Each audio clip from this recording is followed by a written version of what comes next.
সন্তান দলের প্রতিষ্ঠাতা জন্মসিদ্ধ ঠাকুর শ্রী শ্রী বালক ব্রহ্মচারী মহারাজের আতুল চরণে অগণিত প্রণাম জানিয়ে তৎসঙ্গে আজ দক্ষিণ দেশবন্ধু পাড়া দার্জিলিং 3 নম্বর জেলা কমিটি আয়োজিত শিলিগুড়ি 4 নম্বর ওয়ার্ড বিবেকানন্দ ময়দানে আজকে যে বৈদিক সঙ্গীতা অনুষ্ঠান ও আলোচনা সভা অনুষ্ঠিত হতে চলেছে, উক্ত আলোচনা সভায় সমবেত আমার প্রাণপ্রিয় প্রাণাধিক সন্তান দলের মহান কর্মযজ্ঞে নিয়োজিত বেদকর্মী ভাই বোন,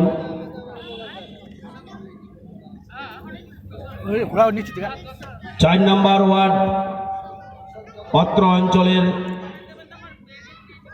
নিবাসী এবং দূর থেকে যারা মাইক্রোফোনের সাহায্যে শ্রবণ করছেন, বিভিন্ন রাজনৈতিক দলের নেতা, কমরেড, বন্ধু, বিভিন্ন ক্লাব, স্বেচ্ছাসেবী সংগঠন, পুলিশ প্রশাসন, ব্যবসায়ী সমিতি,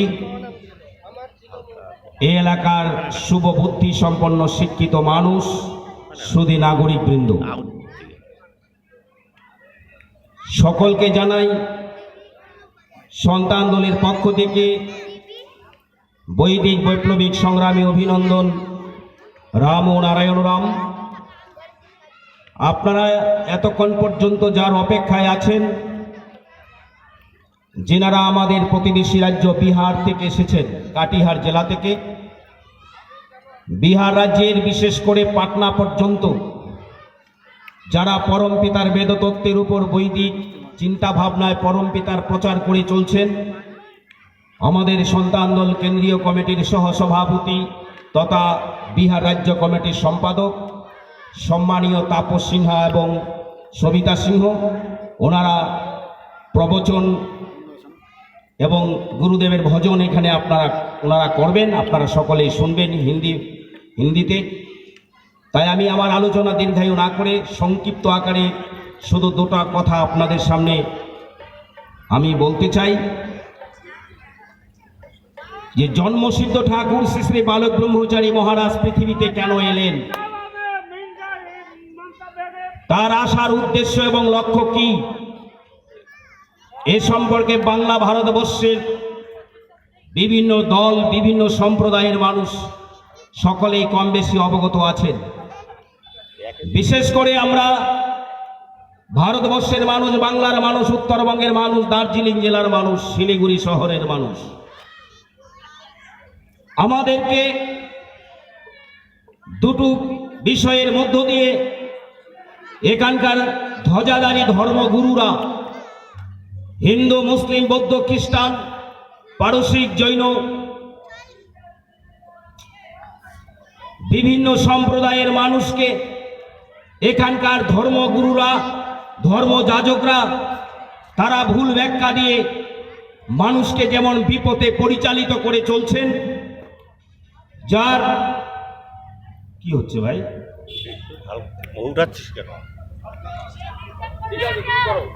পরিচালিত করছেন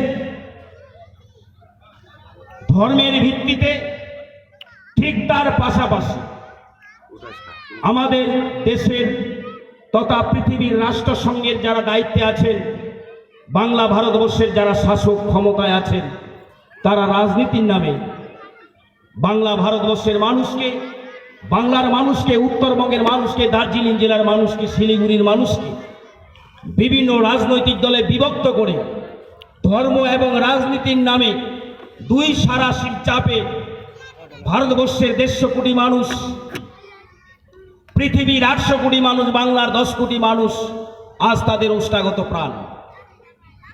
এ ধর্ম প্রকৃত ধর্ম নয়। এ ধর্ম মানুষকে বিভেদ সৃষ্টি করেছে, এ ধর্ম মানুষকে ভাঙন ধরিয়েছে, এ ধর্মে সাম্প্রদায়িকতার রক্ত বয়েছে। তার প্রমাণ মুসলিম, হিন্দু, বৌদ্ধ, খ্রিস্টান, মন্দির, মসজিদ, মিশন, চার্চ, গুফা। মানুষকে ঢুকিয়ে দেওয়া হয়েছে, মানুষের মনুষ্যত্ব বোধকে বিকৃত করে, বিলুপ্ত করে পাখি যেমন খাঁচার মধ্যে থাকে বিভিন্ন খাঁচায়, তেমনি বাংলা ভারতবর্ষের মানুষকে খাঁচার মধ্যে ঢুকিয়ে দেওয়া হয়েছে। মন্দিরের কাছা, মসজিদের কাছা, মিশনের কাছায়, চার্চের কাছায় মৌলবী, মুন্সি, হাজি, কাজী, মোল্লা, ব্রাহ্মণ, পুরোহিত থেকে শুরু করে জনপল পপ থেকে শুরু করে বিভিন্ন ধর্মাবলম্বীর যারা যাজক এবং ধর্ম ব্যবসায়ী, তারা মানুষকে বিভ্রান্ত করেছে।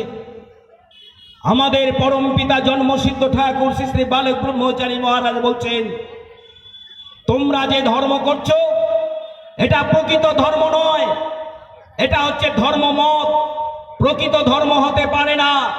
ধর্মে কখনকে মানুষ মিলনের জায়গায় ভাঙ্গন করতে পারে না, ধর্মের মধ্যে বিভেদ হতে পারে না। কারণ মানুষকে এমনভাবে বিভ্রান্ত করা হয়েছে, এক শ্রেণীর মানুষকে বলা হয়েছে পূর্ব দিকে তাকিয়ে তুলসীর স্থানে বসে গায়ত্রী মন্ত্র জপ করতে হবে এবং সূর্য দেবতার আরাধনা করে জবা কুসুম কশ্যম সংস্কৃতি মন্ত্র উচ্চারণ করতে হবে।